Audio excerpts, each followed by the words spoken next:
নিজের চোখে দেখা। কিছুদিন আগে একটা জানাজা পড়িয়েছে, খোদার কসম করে বলছে 6:30 ইন্তেকাল করেছে। হসপিটালের বিল দেনেওয়ালা নাই, 4 সন্তান। অ্যাম্বুলেন্সে ঘরে ঘরে আসবে, 1000-1200 টাকার বিল দেনেওয়ালা নাই। কি বুঝলেন? ক্ষণস্থায়ী দুনিয়া।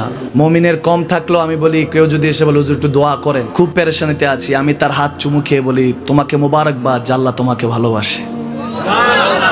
পেরেশানি তো মালিক দেয়, এই জন্য এটা রহমত মুমিনের জন্য। পেরেশানি দেয় যখন ফেরেশতারা বলে আল্লাহ চাইতেছে চাইতেছে, টাকা পয়সা চাইতেছে, বলে এটা কি? বলে ফাসেক, দে বিদায় কর, বিদায় কর।